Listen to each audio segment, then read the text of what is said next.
And hopefully we'll have a quotation from the 20th Tennessee.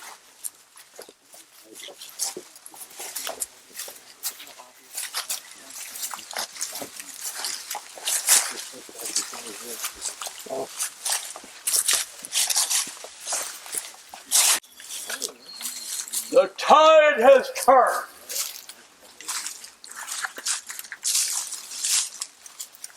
The 2nd Minnesota has arrived. The 9th Ohio, across today's road, is moving into position and doing or preparing their bayonet charge on the Confederate left, to turn the Confederate left. So, Bailey Peyton, a young officer in the 20th Tennessee, decides to try and buy some time for his regiment to disengage and get out of the area without suffering worse casualties and losing a number of prisoners. So he is going to order a charge on the Federals, who are particularly the 2nd Minnesota, and on off to our left, finally approaching the area, but not seriously engaged, is the 1st of Shep's people, the 2 Tennessee regiments. These are guys from East Tennessee who, like Andrew Johnson and Maynard and Parson Brownlow, a hell of a lot better than they like Dolly-Coffer or Isham Harris. And they're beginning to move up. So he is going to do what is in essence a solo charge, not knowing it is going to be a solo charge, believing the regiment will follow him and thus delay the pursuit by the Union troops. And this is going to tell, this monument identifies who Bailey Peyton is, talks about his charge and his death and the effect it is going to have on his family, because Tennessee, whether they're from Middle Tennessee or East Tennessee, particularly in East Tennessee, could well be a divided family. One for the Union, one branch for the Confederate, and we'll turn it over to Will. Well, speaking of the 20th Tennessee, most of those fellows are armed not with percussion weapons, but with flintlocks.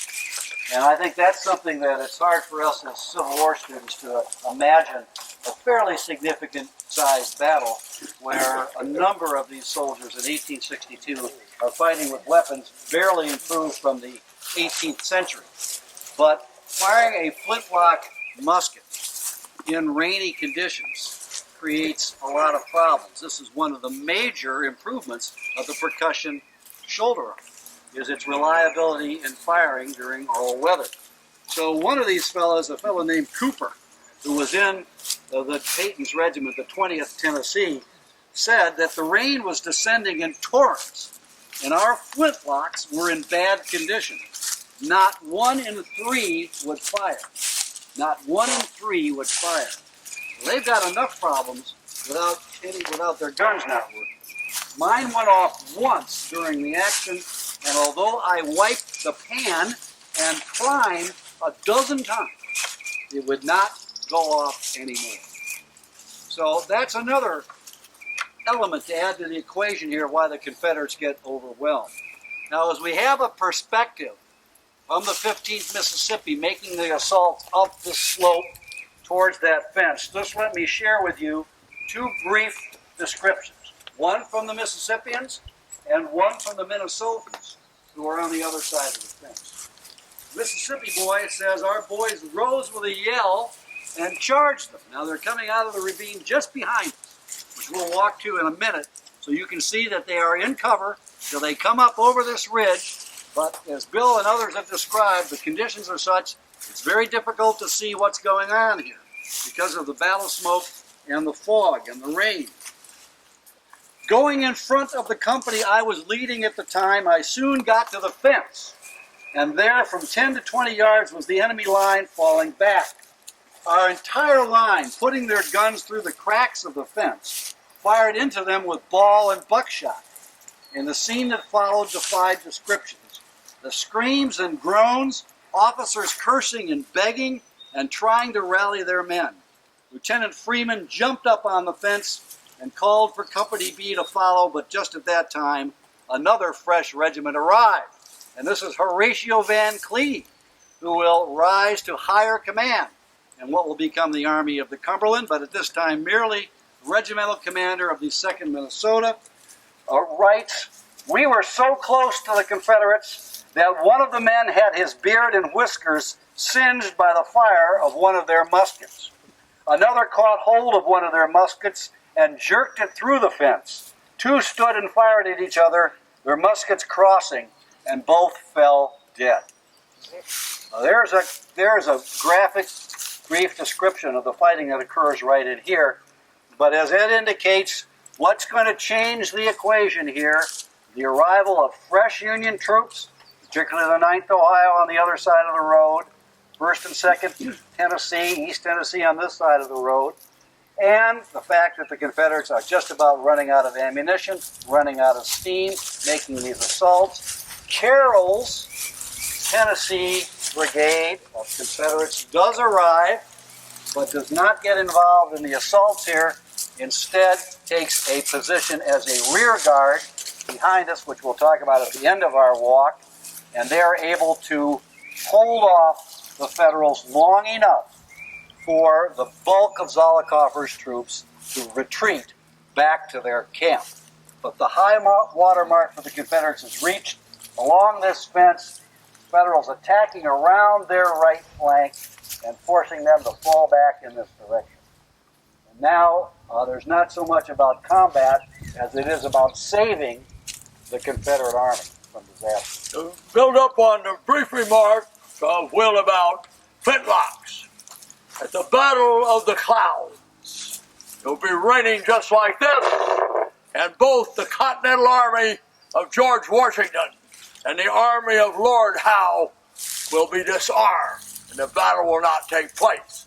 Washington is very lucky the battle didn't take place because he was in a bad way, or Lafayette at the Battle of Green Springs are saved by rain, disarming the British when everybody is armed with flintlocks. Particularly the fact when he was reading Pride's report.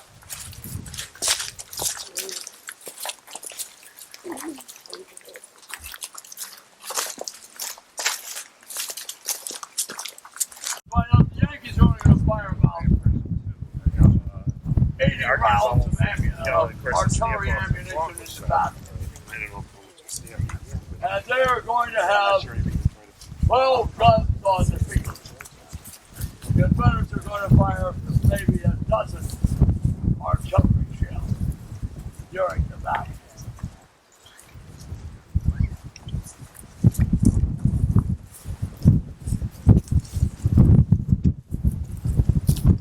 So we're going to be mainly talking about that ridge in the distance. We're going to be facing that way. That's the way back to. So you will all look this way. I'm going to stand in front of you because I want you to look in that direction. And as soon as Will and the rear guard get here, we're going to talk about the beginning of the Confederate retreat and talk about the Union failure to exploit the Confederate defeat. So as the last of the people get up here and Will gets here, Will's here. we'll then talk about the retreat. I am here. Okay. I am present. Let's close it up down there. Because Will and I are on a tight deadline, and you people are on a tight deadline. So we're having that BS session down there. And come up here and join us, or Will and I will be deeply hurt if you don't want to hear what we're saying. Jerry's down there with the speaker. You can hear him. Yeah, there is that. Speaker doesn't work real well here. Wind. Wind. Wind is more of a factor with Will's for some reason. Oh, yeah, I think that's right. Yes, maybe he's a little Since taller. I have a loud voice, and presumably you can all hear me, Will has a loud voice, and we each have loudspeakers. So, after 4 hours of fighting, the Union throwing in fresh troops, the charge of the bayonet charge of the 9th Ohio, General Crittenden has decided he's got to get out of here and save as much as he can. So if you're going to be here, you are going to lust to be in the 16th Alabama. You're going to lust to be in the 17th Tennessee. And you're going to lust to be in the 28th and the 29th Tennessee, because you're not going to have to go into that cauldron I point out in front. Maybe if you had used you in that cauldron out in front, maybe Thomas would be retreating, and not you. So, the Confederates are going to take position on that high ground immediately in front of you as you look to your left, in which I'm looking, and you have on the left of the road the 17th Tennessee and the 16th Alabama, who have not fired a shot in the battle, and on the other side of the road, the 28th and the 29th Tennessee, that's hardly fired a shot. So that means that if you're in those regiments, you have a very small chance of being injured. You haven't helped your cause at all.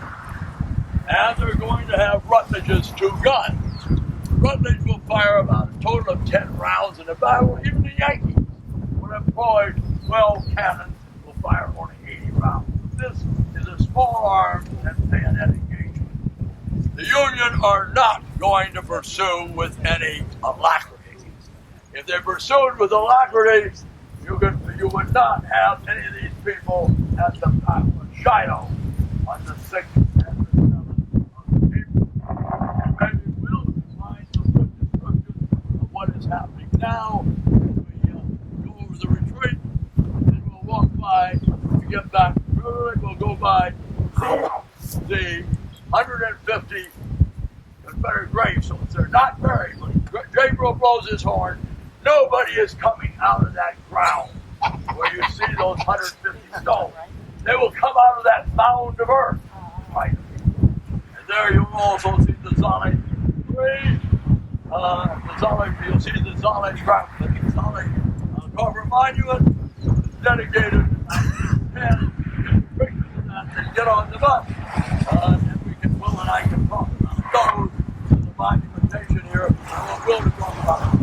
Well, the retreat was, fortunately for the Confederates, not strongly contested by Thomas's men on the afternoon of January 19th. Nevertheless, the Confederates were having a very difficult time getting back to their entrenched camp at Beech Grove. The issue now was not one of making a tactical operational decision on the part of Crittenden. It was how to get his survivors across the Cumberland River. As we all know, one of the most difficult maneuvers to make in war is a retreat across the river in the face of the enemy.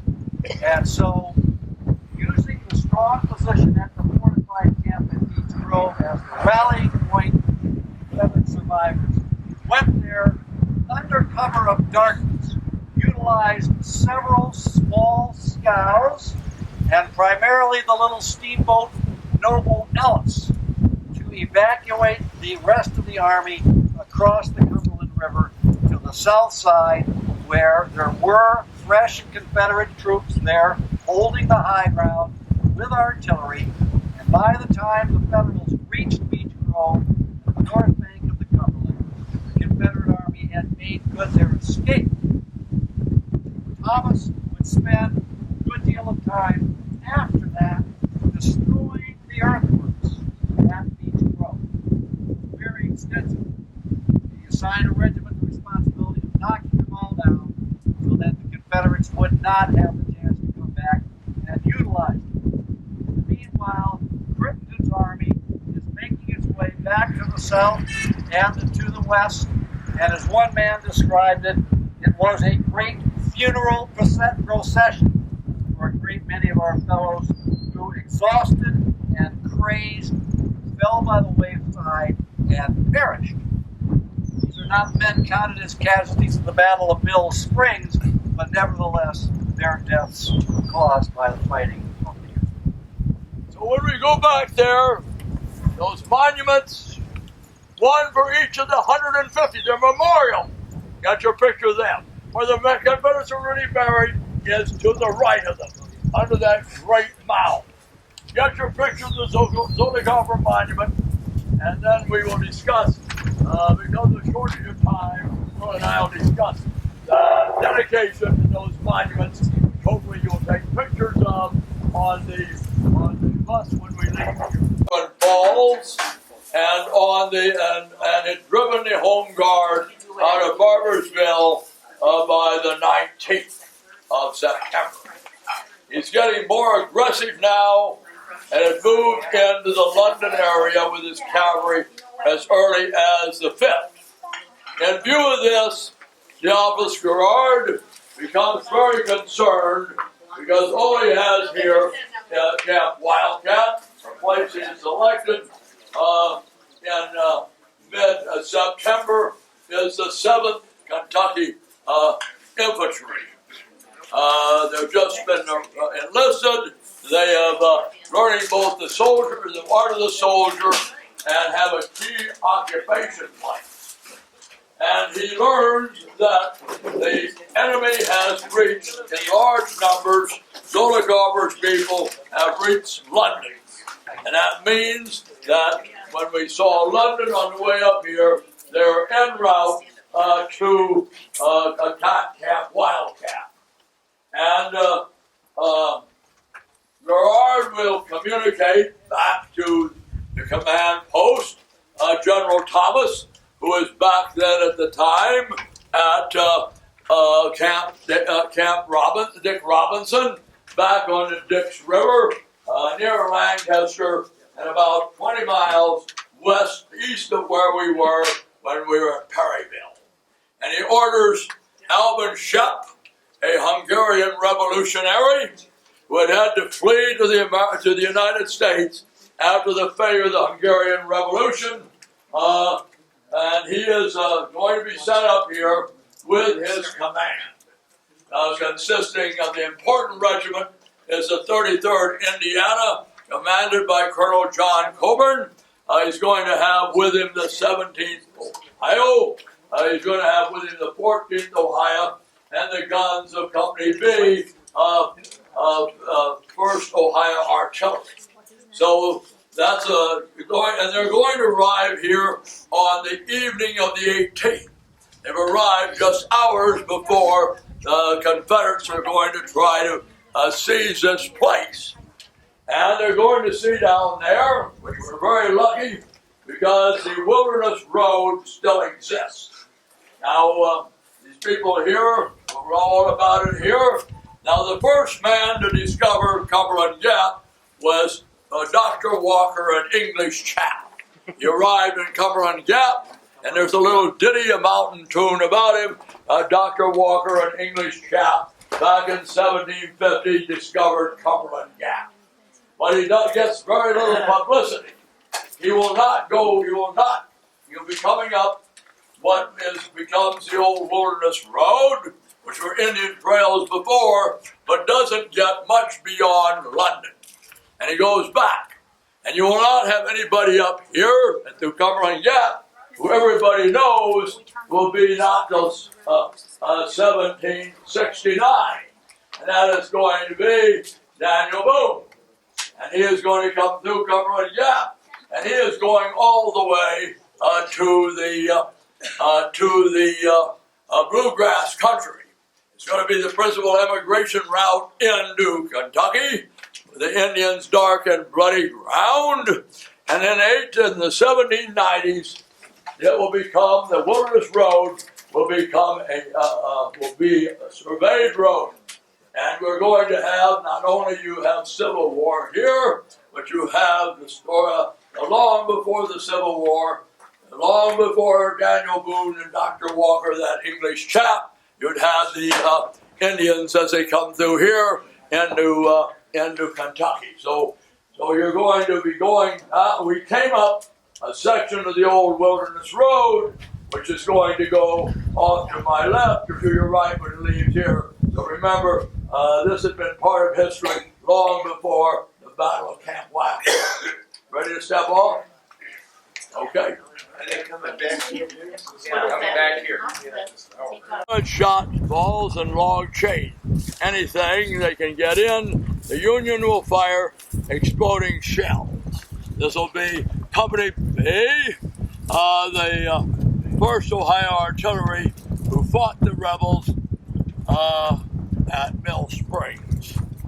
And the heavy artillery won that one on the evening after the battle. Anticipating another attack, Union soldiers hauled 2 cannon, weighing nearly a ton each, up the hill to the top of Hoosier's Knob. Now, when we go up Hoosier's Knob, we're going up the other side, and we're not going to have to manhandle 2 cannons up there. They'll never be used up there because the Confederates will be gone on the morning of the 22nd. I don't blame them after they saw those cannon track up the hill. Yeah. Okay, onward. The enemy has probably had seen us when we're back there on that trail. We see them at about a distance of 80 yards, and we can see them entrenching. And Colonel Coburn has seen us. And he orders his men to forget about entrenching, and we're going to charge up those slopes in front of us and drive those enemy into hell. But the Union position is too strong, and in the early afternoon we're going to attack and fail. In the afternoon we're going to make a second attack. Up into here, this is where we are right now. And there's where the Yankees are. Most of them are the 33rd Indiana. And over on the slope looking down when we walked over around here would be a detachment of the 1st Kentucky Cavalry fighting dismounted. Then later on we're going to have the 11th is going to come up that area by where I went to get my finger cut off, which would be in that area, and we're going to send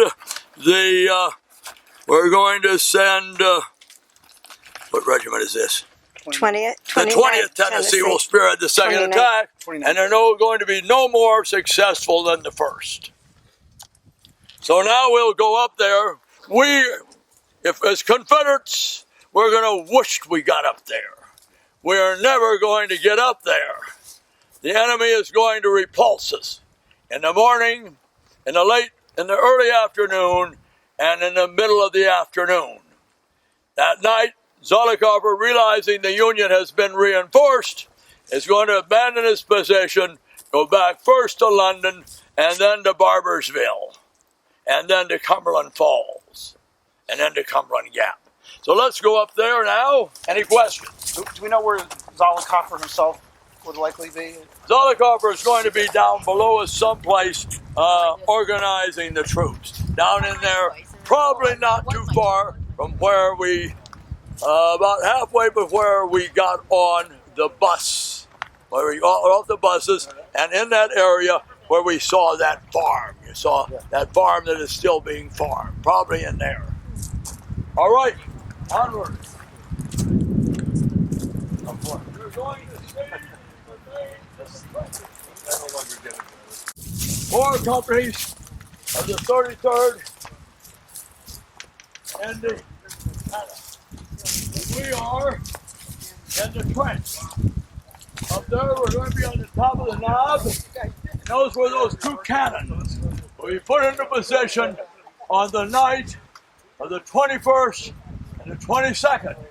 There would be no need to use them because Zollicoffer would be gone on the morning of the 22nd.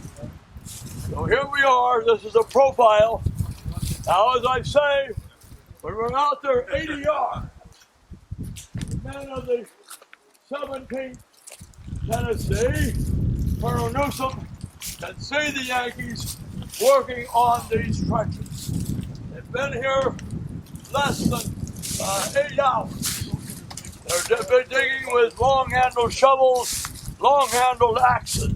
And that is when the Confederates are going to advance. And the Confederates are not going to get, they're going to be broken right about where we can see the ground falling away in front of us. That is what is known as a military crest. And if I was standing up there and it was a Yankee, I would see that entire slope. If you do not position your men on a military crest, and you're an OCS today, you're washed out. Because if you do have them on a topographical crest, the enemy will capture that place as sure as sin. And so if you went to OCS and you're doing maneuvers and put people on the highest point of the ridge, the topographical crest, you're back to going to your unit. Any questions? Why were there no trenches before the battle? Because they know they're outnumbered, and they know they're going to be attacked. So they're defending a fixed position. They know the enemy outnumbers them rather largely. So your only chance for success is entrenching, and that's why they bring the 2 cannons up here. And if we could do a reenactment here, we would put a number of our heavyweights on 2 6-pounder guns and man them up the way we're going down. Remember, that's the way they man the guns up into position. Any questions?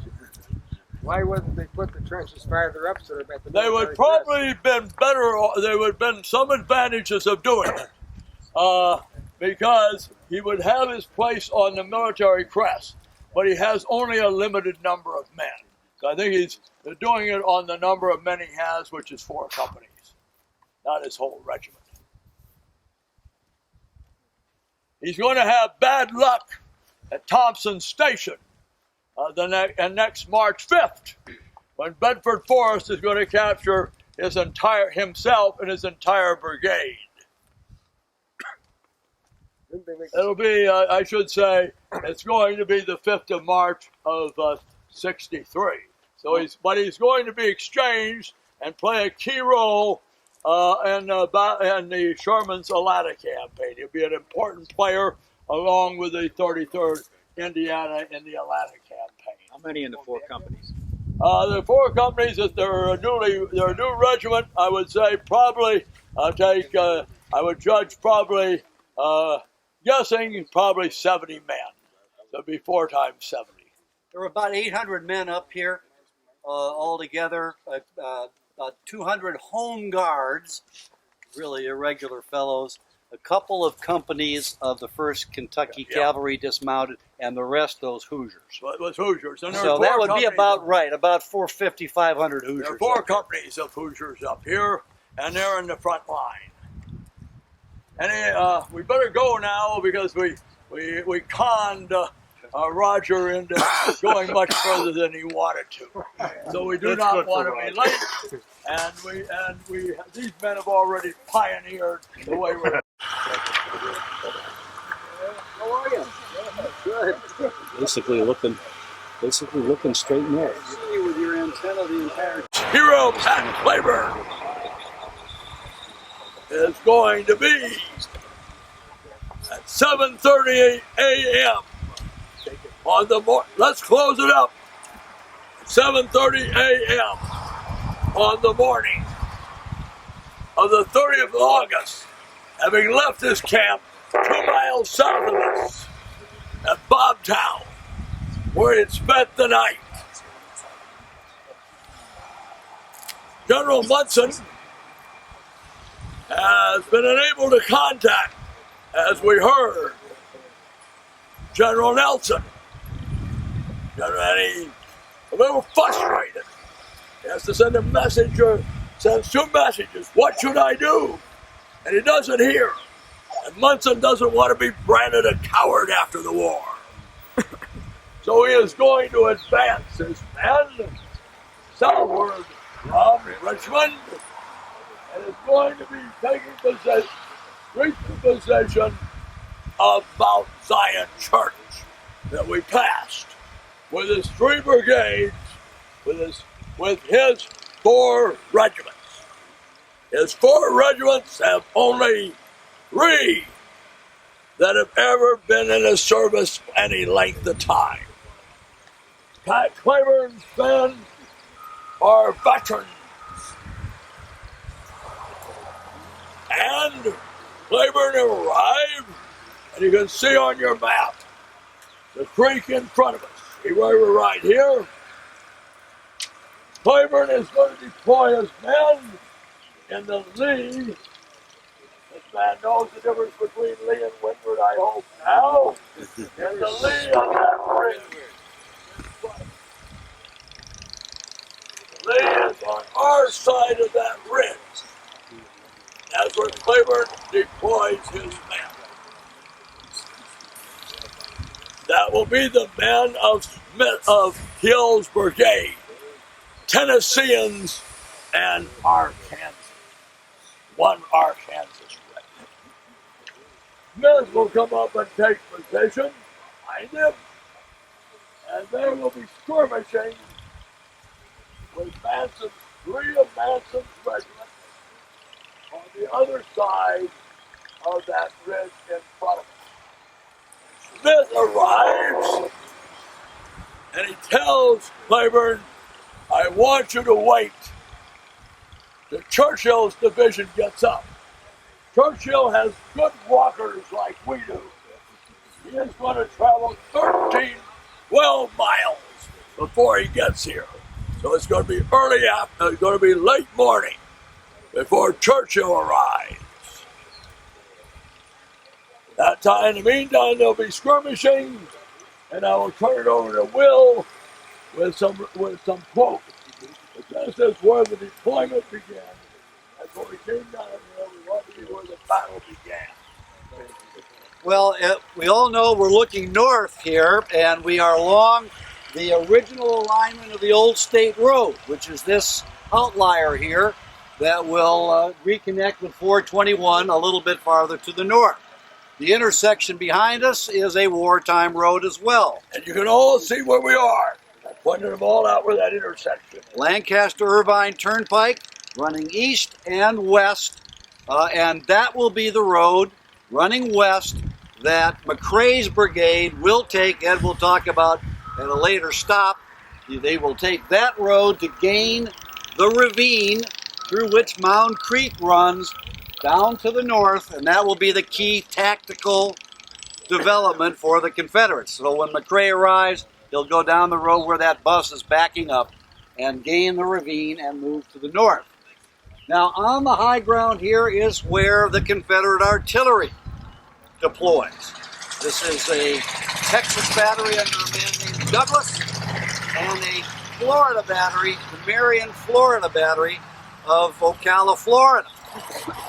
They will have a little problem because when they get their orders to deploy and begin firing at the Federals, they will misinterpret the ridge on which they're supposed to deploy.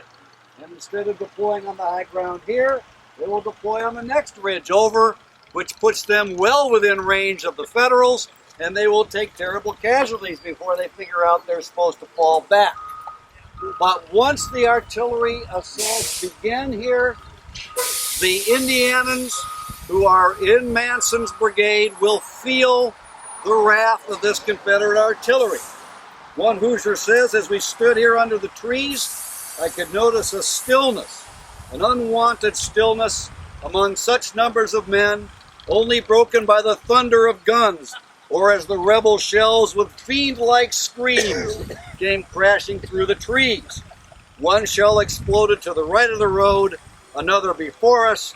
One would miss us 100 yards, the next perhaps came very near. We were about 10 paces to the rear of our artillery, and the enemy had the range of our guns completely, but they shot too high, cutting the limbs and scattering them over us. Their shells also were bursting among us, killing and wounding several occasionally, or a cannonball would strike the ground just in front of us and bound clear over us. Here was M.B. Shirley killed by a piece of shell, striking him in the forehead while raising his head looking over the hill. He was a very wicked young man, dashed into eternity in a moment. Oh, how shocking. Now, take away some of that hyperbole, but you understand that these guys are under fire for the very first time. They have never heard artillery firing. They've never been subjected to enemy shelling. And so for this fellow, this was a pretty damn exciting moment as the battle begins on the 30th of August. One thing to point out before we leave here, the best known soldier here, particularly endeared to you folks that are Confederate sympathies, is Pat Claiborne. And again, that's why I like to stop here, because you see that ridge in front of us. That is where, on this map, you can see Ben Hill's brigade. On that ridge in front of us. One of them you can see 3 of Manson's regiment.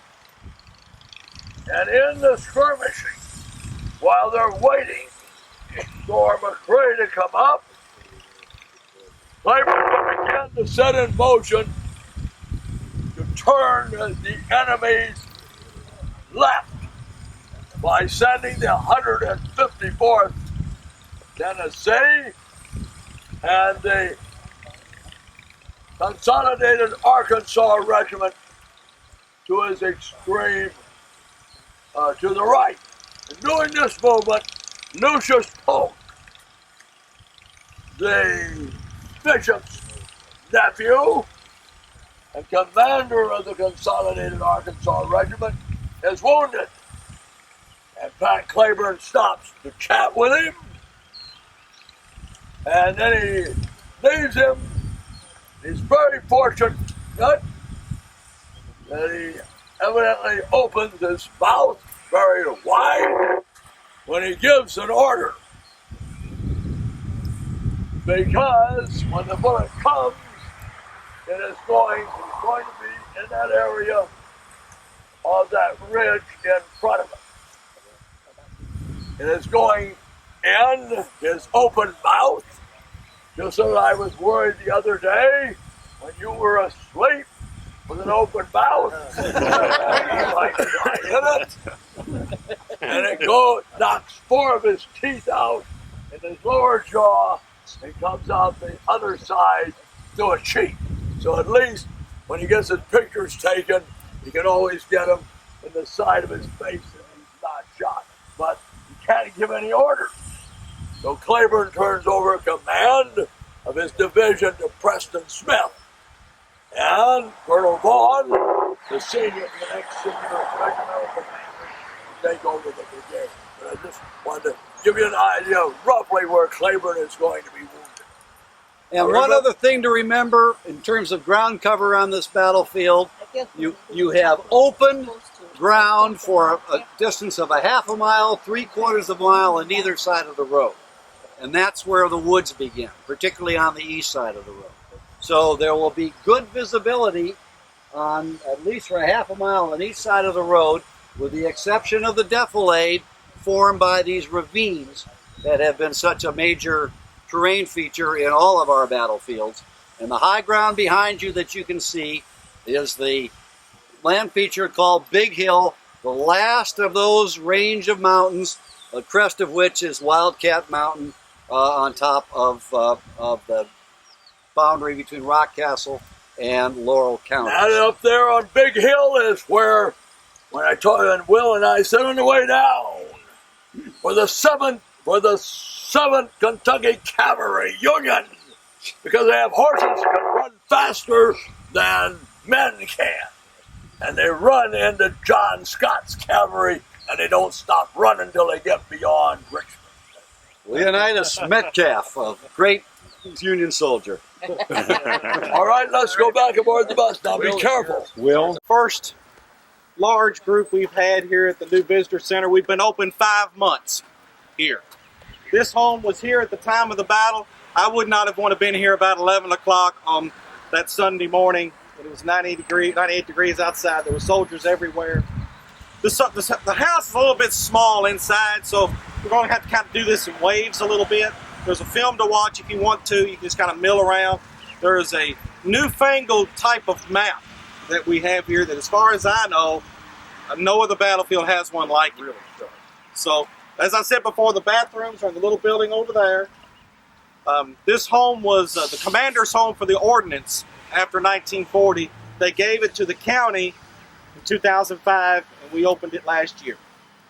So you all can catch one of us. Everybody pretty much knows. And Bull Nelson is here, like I said he would be, before he meets Jefferson Davis in Louisville. Hey, we got Jefferson Davis with us on the bus.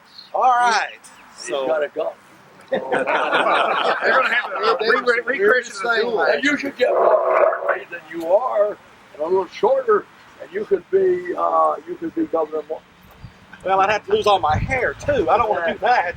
So, but come around and talk to us. I mean, this is a success story of government and private working together. We've only been in existence since... We have moved out here as soon as they come up. Again, the best thing to do is use your map, and you have the Barnett play. You can see the Barnett house, both on the map and on the ground. So Will and I'll be making conversation here until the rear guard catches up. And this is a draw that is going to be vital to the Confederates.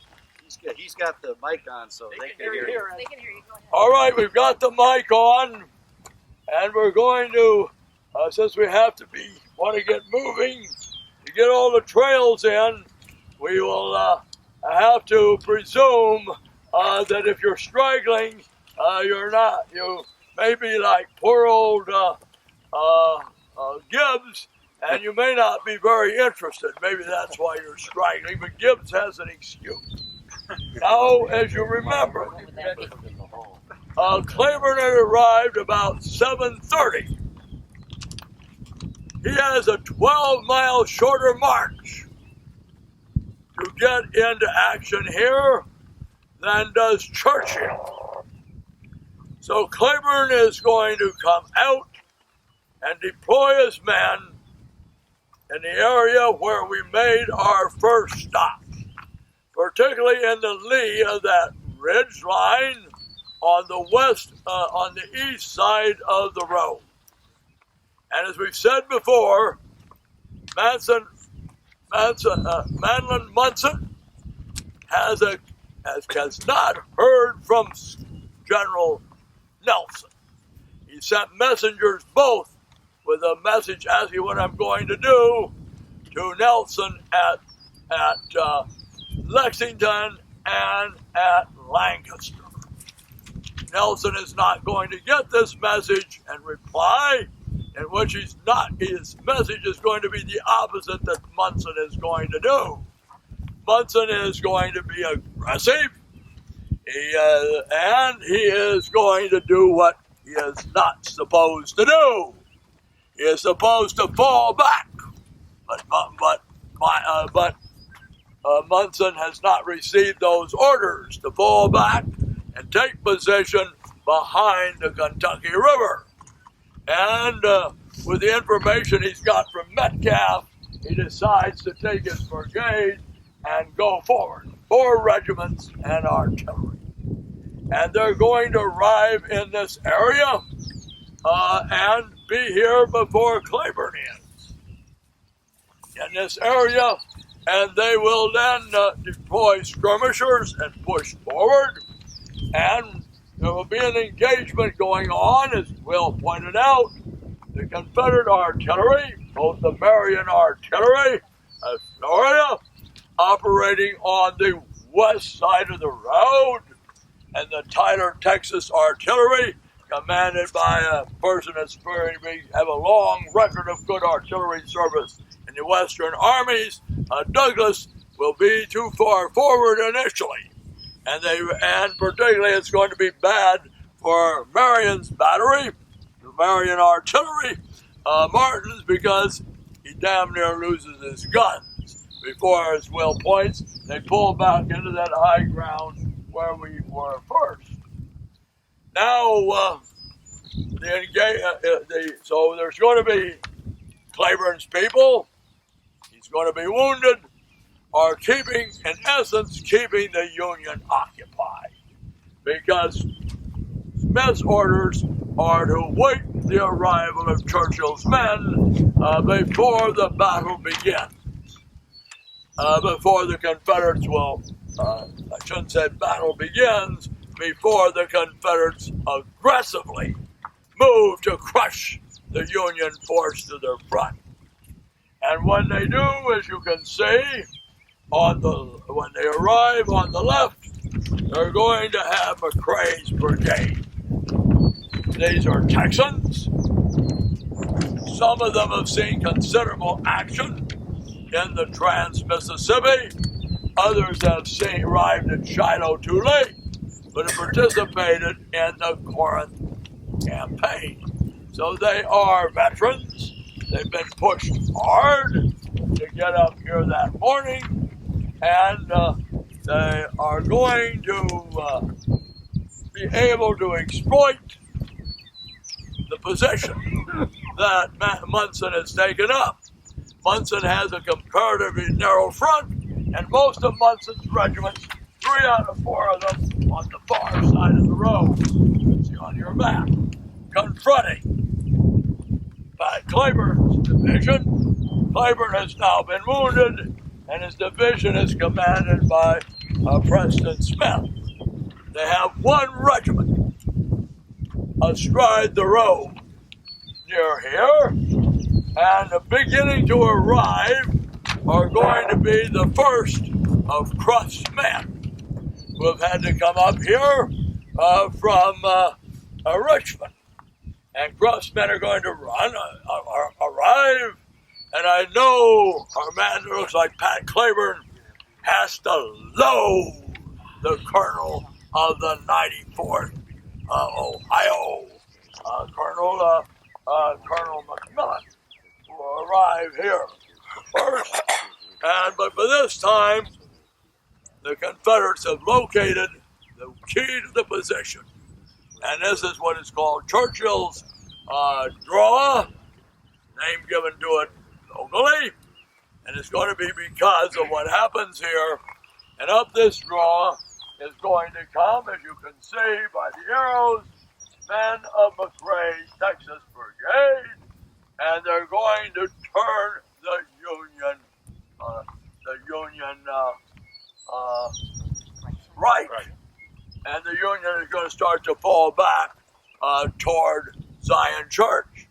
And now you better yet, having me set the stage, you're going to hear what the people that are going to be here and are going to be doing the fighting here, and not doing it from reading textbooks, reading memoirs, and looking at this map. This map is a lot better. If the Confederates and the Yankees had this map with the contour lines on it, the battle would have been a lot different. In terms of landmarks, obviously the golf course and the housing development have compromised a great deal of the battlefield here. And this all was prior to the Richmond Battlefield Association getting going. In fact, this development was kind of what got them going, understanding that they had to act now or they were going to lose all of the battlefield. So we are, as you're looking over my shoulders, obviously you're looking west. The McCrae's Brigade comes up the ravine, which is even in defilade to us here. A little stream at the bottom of that ravine beyond the field and prior to the slope in front of us is called Mound Creek. And they will advance up that creek, what is now the retaining pond for the golf course and the housing development. And if you see a big white house with a black roof up there at the top of the hill, that's the Palmer House that was here at the time of the battle and would represent the advance, the far advance, as far north as McCrae's Brigade gets. And remember, Mount Zion Church, we'll be walking to it. It's not quite within our view here, but it's over to our north and a little to our east, right along the road. You've passed it on the way to this site. That's the latitude of the Union position. So as you can see, as the Confederates move along this ravine and get up to that high ground, they're going to be precisely astride the Union right flank. We talk about the Union right flank. Manson has made some tactical errors here. Because as Ed mentioned at our last stop back at the Hayes Fork Church, Claiborne was extending his right flank and making movements toward the Union left flank. Manson reacts to that potential Confederate assault against his left by withdrawing all but 3 companies of the 1 regiment that's on the west side of the road, the 69th Indiana, to shore up his left flank, which means that at precisely the wrong time, Manson is weakening the flank of his army that is about to be struck by the Confederate secret flank attack. Now, as Cruft's 2 regiments arrive on the field, he leaves his 2 Indiana regiments back near the Rogers House where the visitor center is. But he advances his 18th Kentucky to the east side of the road, and he advances McMillan's 95th Ohio here on the west side of the road. Manson makes another tactical error by ordering the 95th Ohio when he sees the Confederates to make a frontal assault. So 1 regiment who is marching in 96-degree heat a couple of miles is supposed to attack an entire Confederate brigade. And we know how that's going to turn out. Not so good for the 95th Ohio, which loses about half of its men in this assault. And then McCrae's people make their attack. There is an artillery battery that is located near the Palmer House that fires down, enfilading fire down the flank of the Union Army. And the engagement here ends very quickly. 3 companies of Hoosiers and a battered Ohio regiment is not going to be much of an obstacle for McCrae's brigade. And they will overrun all of the Federal troops on the west side, which will then spill across the road to the east side and force Manson's entire reinforced brigade to fall back to the north. And as one Kentucky, this is a fellow from the 18th Kentucky, says, a few companies of our forces were brought off in tolerable order, but the panic was well nigh universal. At this juncture, the whole thing was fast becoming shameful. No appeals availed at first to stop our officers or men. So this terrain feature becomes the key terrain feature to the battle at this stage, and Manson's unconscious but unfortunate tactical maneuvers of removing his forces from his right and sending his reinforcements to a stupid attack rather than holding them on the high ground results in the collapse of the first Union line and then leads to the second phase of the battle. So as we walk, and then at the same time, Claiborne's people, or Preston Smith's people by this time on the right side of the road, east side of the road, are also attacking. So that's kind of the setup for here, and as we do our walk, those of you who are going to walk with us to Mount Zion Church, you'll be going across the ground that the Confederates crossed and drove the Federals. A little remarks about Colonel McMillan of the 95th Ohio. He was a doctor from Columbus. he had volunteered to serve as a doctor to the British Army during the Crimean War. He likes to fight. He had been at the Battle of First Manassas as a doctor, the rank of captain, but his heart and soul is to being a combat leader. So he will be appointed using his clout with the governor of Ohio, and he's leading the 95th Ohio. He's a very heavy drinking man. It's very good when you have courts of inquiry and you can find out people's skeletons. But don't talk back to him. You may remember when we were at the Battle of Shies Hill. Colonel Shy is evidently McMillan's men, a brigade, are going to be the first to break the Union line on Shies Hill. And evidently, Shy may have said something he shouldn't have said to McMillan, because McMillan will draw his saber and lay Mnt Smith, the brigade commander, Shy's commanding officer's brain exposed. Mnt Smith will recover and spend. He lives a long life. From the time they confine him in the state insane asylum in Tennessee till he's dead is going to be almost 60 years. So don't be a wise guy and mouth off to Colonel McMillan. Any questions? Since this man wants something else. Hogan, yesterday I'm looking for an uptick today. I'm looking for something positive today. It can only go up. Exactly. It can only get better for me.